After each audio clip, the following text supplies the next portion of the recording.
族に行くことは浮気かどうかっていう、どう思いますか？イエスかノー、イエスかノーで。Does prostitution count as cheat? Whoa! Run that shit back! Hold up! Wait a second. 風俗に行くことは浮気かどうかっていう、 Does どう思いますか？ prostitution count as cheating? イエスかノー、イエスかノー。 Yes or no? No. No! Really? What? Okay. Don't cheat on me. Just go to a brothel as long as you pay. It's fine? Bro, where is this? What is this? This is Japan? This is how the women in Japan are moving? Recently, street interviews have gone viral featuring Japanese people saying that cheating is okay. If you haven't seen this before, What the fuck?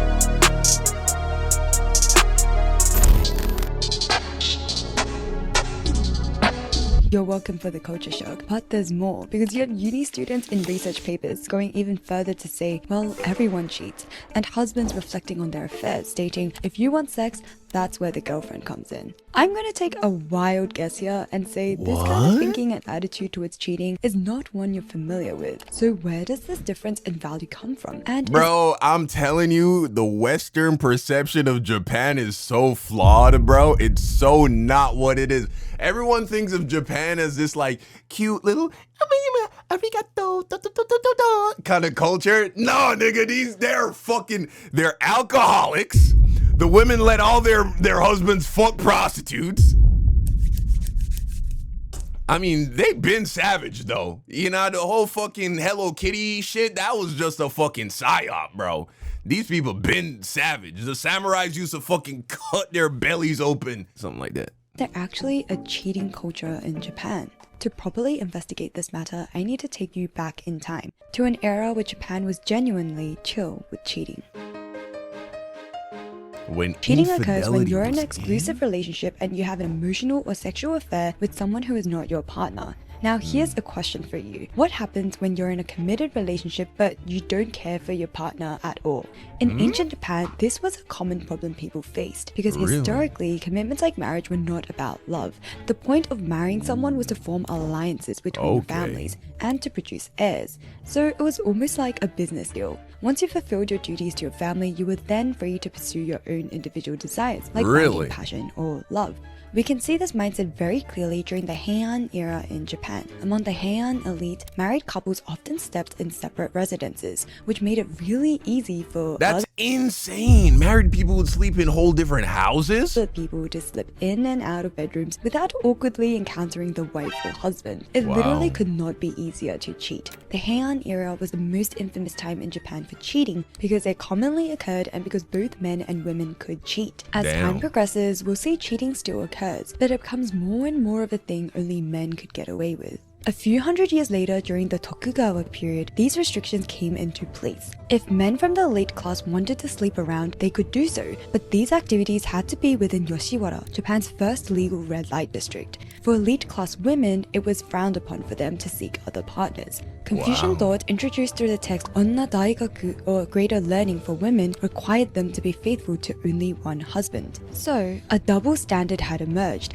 and it was solidified during the Meiji era in the 19th century. The Japanese government implemented the ie system, emphasizing traditional household roles. Men went out to work and women looked after their home. This structural division justified a lot of the cheating that was conducted by men. Japanese men worked hard for their family, they were the breadwinner, so if they occasionally what's the big problem? needed an outlet to relieve their stress, then they deserved it. But if a woman were to cheat, she would be disrespecting her husband and her You fucking whore! Jezebel! children. For a while during the Meiji era, there was even a law that stated a husband had the right to kill his wife and her lover if he found them committing adultery.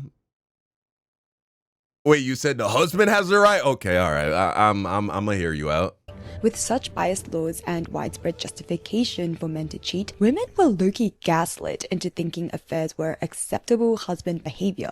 Even if they didn't like it, there was little they could do to stop it. Public opinion was that it was fine. And before World War II, it was not uncommon for upper middle class men to have one or even two mistresses, as it was a sign of social prestige. Yo, nah, but Pete, bro, look at bro flexing. You peep? You see, he flay. He's like, yeah. This me. I got both of these. These are both mine right here. User. Class men to have one or even two mistresses, as it was a sign of social prestige. Check the fit tough. Check the fit. The fit is tough, bro. The fit is tough. Look at my bitches. Upper middle class men to have one or even two mistresses, as it was a sign of social prestige. At the time, the prevailing belief was if you couldn't keep a mistress, you were second rate. This double standard for cheating after World War II. You not him unless you got a couple. What changed? Well, political reforms and the introduction of Christian ideals during this time led to monogamy becoming the new norm for both genders. And we can see this reflected in the law. Before 1948, under Japanese law, adultery was only about the sexual relationship of a married woman with another man. I know. So now applying the same standard to men signaled a huge change in values in Japanese society. And this is honestly a very recent development. It hasn't even been 100 years. Compare this to the ancient Greeks and Romans, first millennium Jews and Christians, medieval Catholics, early modern Protestants, where marital monogamy has been the mainstream in the West for millennia. Not only is there a stark difference between Japan and the West in adapting monogamy, Japan also differs from its East Asian neighbors. Yes, Confucian teaching of loyalty and faithfulness was introduced to Japan, but it was only really applied to women. The Confucian definition of marriage, a monogamous bond between a man and a woman, was never really adopted by the Japanese. And Japan's most popular religions, Buddhism and Shinto, didn't place as much emphasis on marriage or monogamy as Christianity did in the West, or as Confucianism did in East Asia. As you can see, these religious or philosophical differences played a very big role in emphasizing or not emphasizing marital monogamy. And all of this has a huge impact on what Japanese society later deems as acceptable. Laws may have changed, and monogamy may be the expectation now, but ways of thinking shaped by thousands of years of history do not just disappear overnight. So let's take a look at what Japanese people nowadays think, starting with the demographic featured in all those street interviews. Do young Japanese people really think this way, or is this just a cherry-picked sample? Let's find out.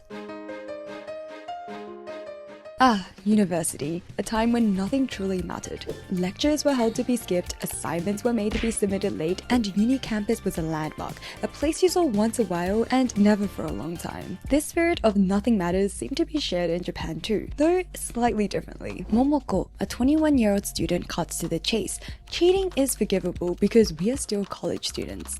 This was her response to Kimura and Farah in their 2021 paper on how university students in Japan dealt with cheating. Most responses in the paper said cheating was common, and nearly every respondent justified it as a product of youth. It's a rather grim image. There's a shared belief among these respondents that because they're they be hoes over there, man. In Japan, it sounds like the men and the women, they just all are fucking on whore timing. Is what it sounds like. They're young, relationships aren't that serious anyways, and it's not like you're thinking about marriage, so cheating is more acceptable. May, a 22-year-old who cheated, says, "Because I am a university student, I do not need to have a very serious relationship. Basically, I started infidelity with a light heart." And I have a confession to make. I've cheated too.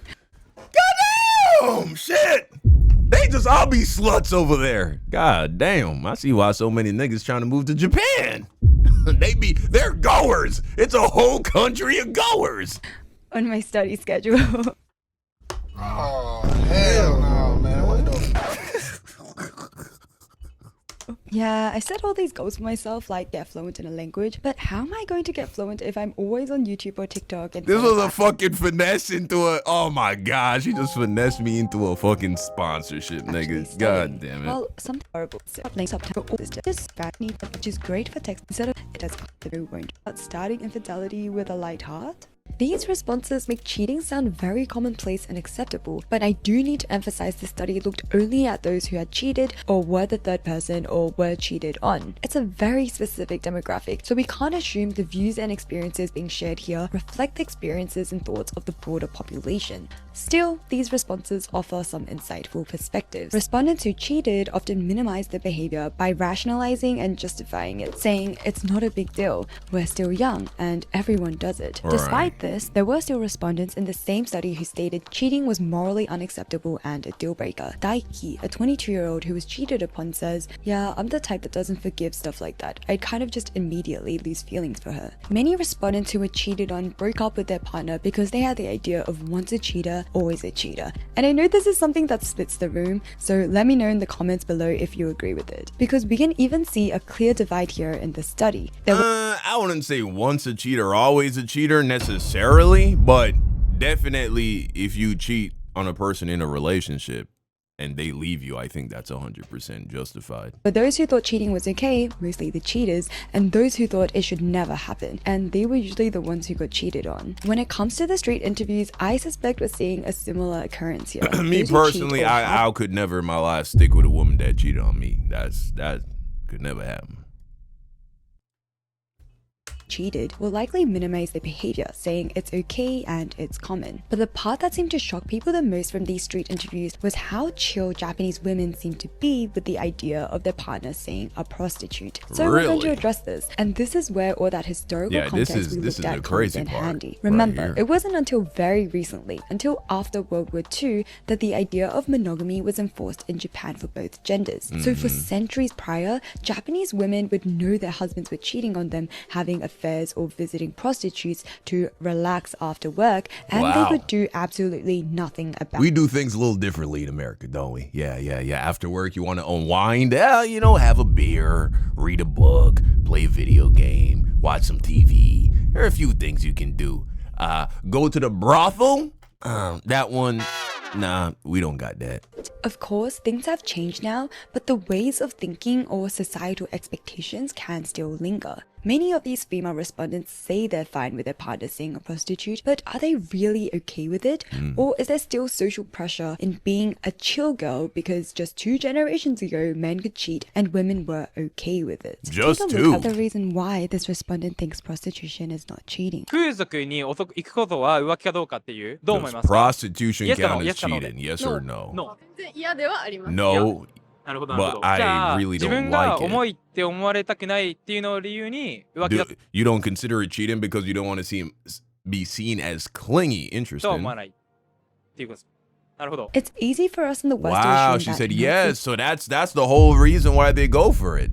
In Japanese culture, you're kind of seen as like a clingy chick. If you have a problem, what you do getting his dick sucked every once in a while by a lady of the night.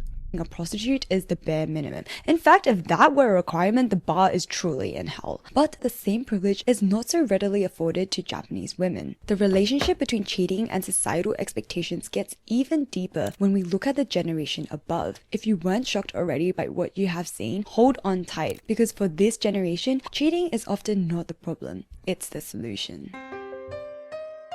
Loyalty through cheating. In CNN's 2019 docuseries on sex and love around the world, Japanese respondents shared their views on love, marriage, and affairs. One Japanese woman declares, "I love my husband and I love my boyfriend. What's wrong with that?" Wow. In Sakoto Sayaka's book on marriage infidelity in Japan, she notes that Japanese men liked how their wife did the housework and understood their role at work. As for their mistress, Japanese men liked her appearance and the sex they shared. For Japanese women though, everything about the new guy was better. His personality, his appearance, his hobbies, the sex. There was nothing the husband could offer that was better.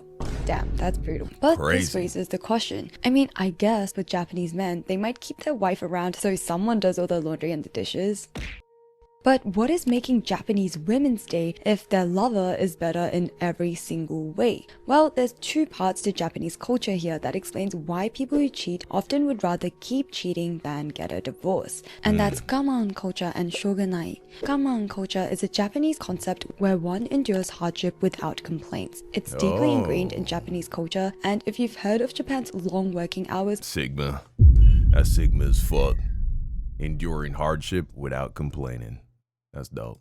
gaman culture is what pushes workers to endure such brutal conditions. In the same way, it may encourage those in unhappy marriages to keep sticking. We need some of that here in America. You guys saw that reaction I did yesterday to the he might be Japanese, but he's American. The Asian American who crashed out on the plane because he was vaping. Man, he needs some gaman culture, whatever she called it. It out even if they want a different life or a different partner. Another trait stemming from gaman culture is the attitude of shogunai, or it can't be helped. Basically, it is what it is. And if you remember the girl from... It is what it is. Yo, I really do believe Japanese... Maybe this is why black people, when when black people do go to that side of the world, they seem to really be attracted to Japan. There's a lot of similarities I'm hearing. Earlier, she actually expresses this exact attitude when asked about her partner seeing a prostitute. 嫌だけどしょうがないかなって思っちゃう。しょうがない。しょうがない。 When given a chance to elaborate, she confesses she doesn't like her partner going to see a prostitute. And let's be honest here, who would? But she still Right, says sure. it's fine because it can't be helped. Come on, culture, and this attitude of it can't be helped when applied to a marriage often leads to couples staying together even when they're deeply unhappy because it's expected of them. And also because the family unit, the kids, and social appearances, all of this is often considered more important than individual happiness. Did your husband know? No. What would you do if you found out? Divorce? No. Why? No, she's so confident. She's so confident that her husband wouldn't leave her even if he found out she was cheating. So you're happy She's literally on TV. Isn't he gonna see this? now? In these cases, quietly cheating often Wow. becomes the solution instead of the problem. Again, please note that in a happy marriage, this obviously does not apply. And cheating does come with consequences in Japan. It's not as trivial as these respondents would make it seem. For example, Carolina Shino crowned Miss Japan in 2024. Huh? She not even Japanese. Who's this? How'd she get Miss Japan? This is a white woman if I've ever seen one. Had to return her title after it was She must be half white. revealed that Even in Japan, they glaze fucking the European genes. she had an affair with a married man. Oh. Yaguchi Mari, Becky, Wata Beken are all famous Japanese public figures whose careers took a hit after news of them having affairs or being involved in one came out. Okay. Cheating is not more common in Japan than in other countries. It's simply the attitude around cheating that catches us off guard. Many viewers who see these videos may leave with the impression that there is a cheating culture in Japan, but that is simply wrong. These responses, which can be easily misunderstood, have to be interpreted within the context of Japanese society, culture, and history. Behind the nonchalant attitudes displayed here is a long history of patriarchal laws that have shaped and guided the Japanese, particularly women, on what to expect from a relationship. And with the older generation, cheating can be viewed as the easier alternative than splitting up and dealing with the social consequences. Nevertheless, Japan is no better or worse at cheating than other countries. While infidelity exists in Japan, it is not truly acceptable in the eyes of most Japanese people, nor is there a culture that celebrates or encourages cheating. Viral content wouldn't be viral if the responses weren't shocking. While some Japanese may normalize cheating, the majority still value trust and fidelity in their relationships. Sure. In the cases where cheating does occur, looking back at historical and cultural values as we've examined today can help explain why people react the way they do in these circumstances. Thank you for watching all the way until Hey the man, end. And make sure to I don't subscribe care what she say. That shit crazy. But hey, it just goes to show you, around the world, people think differently and they approach life differently, huh? That's crazy though. Wow. You think it's hard to get a visa?